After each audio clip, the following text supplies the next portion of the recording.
Today we're staying at the JR Gate Hotel, which is right on Nagoya Station. First we're going on the Shinkansen from Tokyo to Nagoya, only an hour and a half.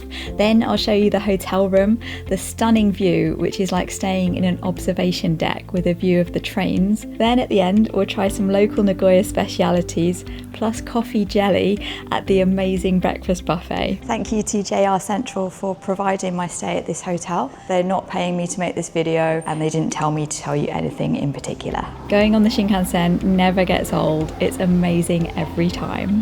Here's where you can get Shinkansen coffee. Now they don't have the trolley on the train anymore. All the coffees are named after the different types of train. Shinkansen Kodama blend, Hikari, Nozomi, and look, there's even a Dr. Yellow one. There's lots of options. You can have iced coffee with and without sugar. They've got decaf. They've got cocoa as well, matcha latte, iced cocoa, iced matcha latte, iced matcha chocolate. It's pretty good. And at this vending machine, you can get the ice cream they used to serve on the train.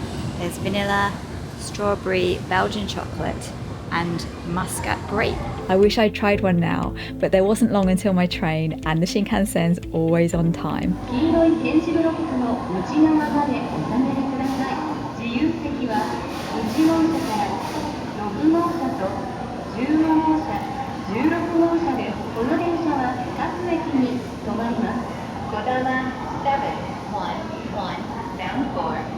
Osaka is arriving at track number 24.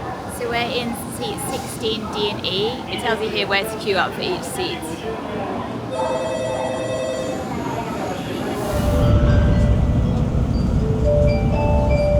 We got breakfast from a bakery at Shinjuku Station that we picked up to take on the Shinkansen. Il's got a mixed sandwich and a mozzarella and tomato roll. I've got a blueberry smoothie, cheese and onion bread, and a croissant. Il's mozzarella and tomato bread has a whole tomato in the middle. No Mount Fuji views for us today, I'm afraid. It's too cloudy. If you want to see it, sit on the right if you're going away from Tokyo. It's about 45 minutes in. Today we're doing the Nakasendo Trail as a day trip from Nagoya. It's an old road people use to get between Kyoto and Tokyo through the countryside with historic post towns along the way. We did the popular section between Magome and Sumago. That'll be in next week's video. So now we're back at Nagoya Station, checking into our hotel. There are signs to the hotel inside the station. The entrance is just outside. The hotel's part of the station building complex, which is the largest station in the world in terms of floor space. The hotel starts on floor 15, so you know your room will be high up. Right outside the hotel, inside the station buildings, there's Takashimaya department store, Bic Camera, Hands, formerly Tokyu Hands, and one of Japan's largest restaurant floors with over 70 restaurants. When you go in, the hotel's very spacious, modern and calm. This outside terrace is part of the restaurant. We're on floor 24, which is the top floor of the hotel, but not the top of the tower. There are offices above it. It's always useful to have a vending machine in your hotel.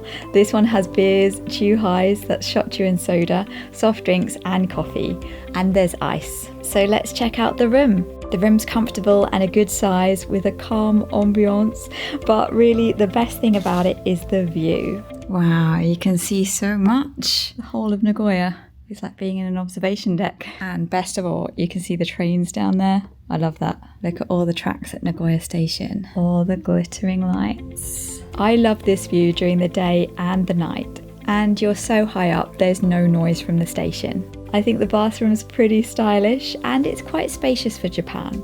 You get a Japanese toilet, a washlet, and lots of amenities, including bath salts and a skincare set. Basically, there's everything you could want. The bath and shower are in a separate wet room with a choice of rainfall shower or removable shower head.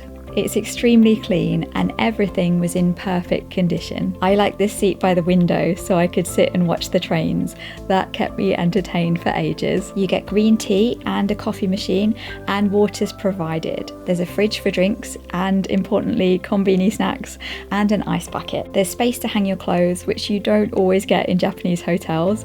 You get Febreze, which was really handy as we've been out in the rain all day. You get slippers and pajamas, and there's a huge huge mirror for getting ready. USB charging is always a plus, especially for me with all my cameras. It's also useful if you only have one travel adapter. There's an iPad for setting the alarm, the air conditioning and controlling the lights.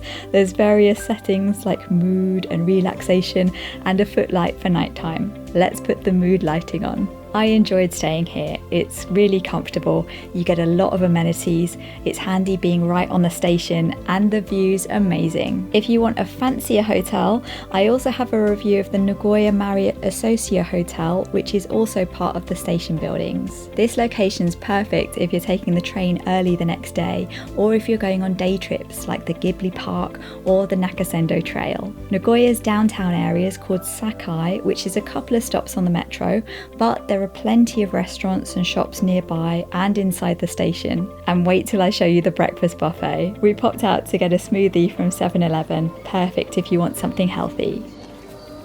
Buy a smoothie, scan the barcode, put in blender.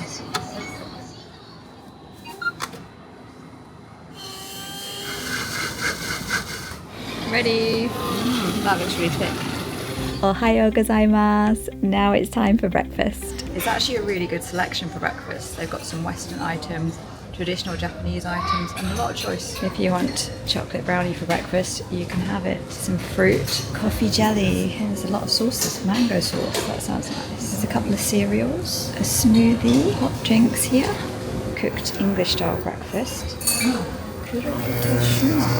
Spicy Taiwanese minced pork Nagoya style, chicken wings, deep fried shrimp, tomato juice, honey, red grape vinegar, soy milk, a selection of juices, iced coffee. Bill's found the rice cooker. That's a lot of rice. Some natto. Oh, natto for a traditional Japanese breakfast. There's lots of pickles here, sesames to go with your rice, and dried seaweed, corn soup and miso soup.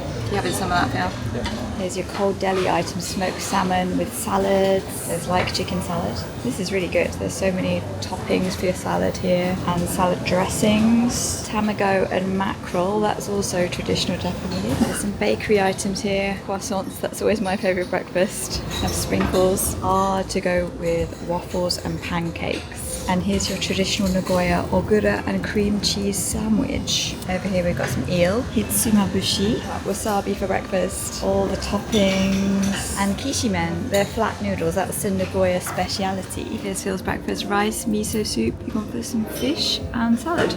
For health. Phil's not used to a big breakfast, neither of us are actually. I've gone for the ogura sandwich, which is a Nagoya speciality.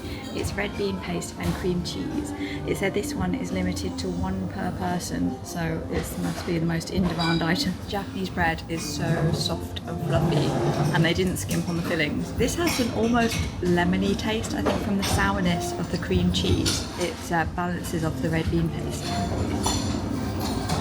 We don't usually have breakfast at the hotel in Japan because there's so many other options, and we really love going to bakeries and things, so it's nice to try it for once. Here's the garden we saw last night with all the fairy lights. You can see the hydrangea are out, which are out in Japan during rainy season, which is coming up soon. Hopefully not too soon. Phil's gone for some kishimen, which are traditional Nagoya flat noodles, a local speciality.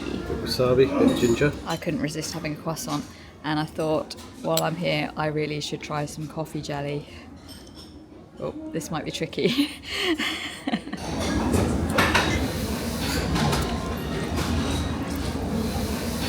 This coffee jelly is really strange. It really tastes of fresh coffee, but it's jelly. How do they do that? Are you enjoying the kishimen? They're really soft, really nice, very good to eat, and quite light for breakfast. We're worried they're going to be really stodgy. This with a little bit of wasabi, it's excellent. There's a little to-go coffee section, and you even get mini donuts. Here's some ideas for things to do in Nagoya. This time it's fun indoor spots for rainy season. Art Unko Museum, like in Tokyo, there's one in Odaiba. Oh, there's fireworks this month. Sea life, the aquarium. Noritake garden. Oh, it looks like pottery painting. That'd be fun. And things to do in the rain. Eat cakes. And the thing that isn't here is... Yes, the SC Maglev and Railway Park. My favourite thing to do in Nagoya is the train museum. It's so good. There's a video on my channel. And if you go to the SC Maglev and Railway Park, you can spot me and Phil in the diorama. There's tiny versions of us right by the museum. Send me a picture if you see us. Nagoya is such an easy stop on the way between Tokyo and Kyoto and Osaka. I have a video about things to do there. It's a big city but feels so much more chilled than Tokyo and Osaka. This morning we're off to Takayama, which is a very scenic train ride away. Takayama is a great alternative to Kyoto if you want to see historic traditional Japan. That'll be coming up on my channel. Next week's the Nakasendo Trail, which we did as a day trip from Nagoya. That'll be up next Thursday. I'll see you then.